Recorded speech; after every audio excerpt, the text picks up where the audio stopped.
So how many dozens of stories have we done about large-scale black mob violence at Chuck E. Cheese? You know, the kids' place. How many? Dozens. We've done stories down in Miami. We've done stories in Pittsburgh. We've done stories in New York. We've done stories in Camden. We've done stories in Houston.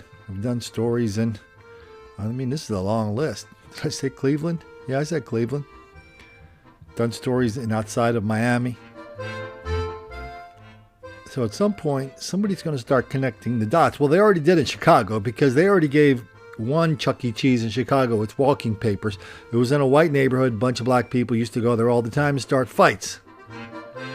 So basically the people in Chicago said, you're not welcome in this shopping center. You're not welcome in this mall. Hit the road, Jack. They had to close their Chuck E. Cheese and go somewhere else. Racine, Wisconsin, Indianapolis,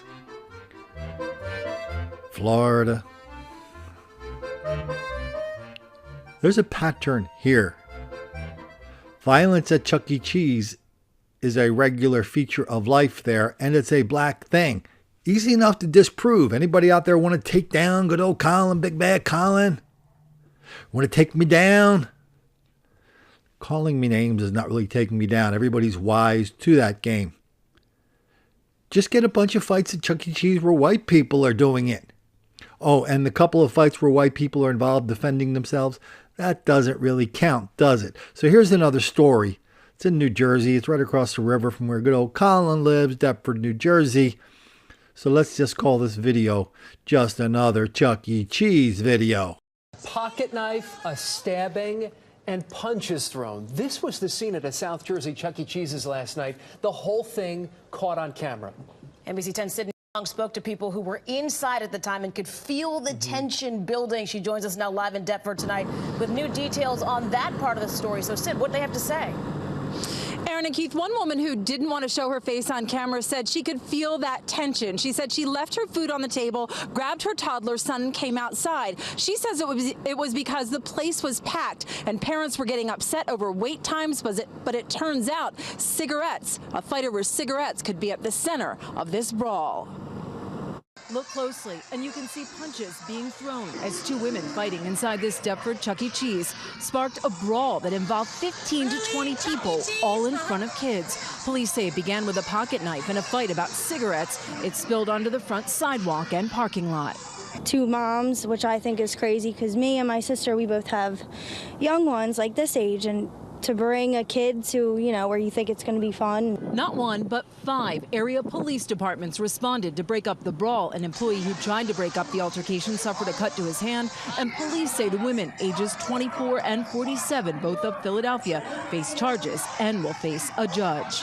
Why would y'all do that in front of children? They could have been scared. They didn't know what was going to happen to them. Marina Granger canceled her niece's birthday party at this location today. We already told her for last week, you're going to Chuck E. Cheese on your birthday. Now today her birthday. Now it's now feel like we failed her. Disappointed. She's a child, so she still look forward to certain things. And mom Danielle Gagney isn't sure she'll visit soon. We set an example for our kids. Is that how you want your kid to be like? It's just, I don't know, mind-boggling to me. We were talking about that on the way here. And they have to think of the kids first. You always have to think of the children first. Ginny D'Antonio of Cherry Hill won't stop bringing her granddaughter to play, but she only visits on the weekdays, not weekends. People are so nice. It's always fun. She has a blast, and it's been safe. Now, Chuck E. Cheese could not say whether or not patrons would be given refunds for leaving early last night. They say they are cooperating fully with police, and they are proud of their employees and their team to work quickly to calm this situation, including their general manager, who was treated for a cut to his hand. The Chuck E. Cheese is now the only place you can take your kids for their birthday. None of these parents had the slightest idea that Chuck E. Cheese is kind of an occasion of violence among black people, and you can get caught up in it. I don't know, maybe some people think that's part of the birthday attraction. Or maybe other people just don't want to make the black kids angry.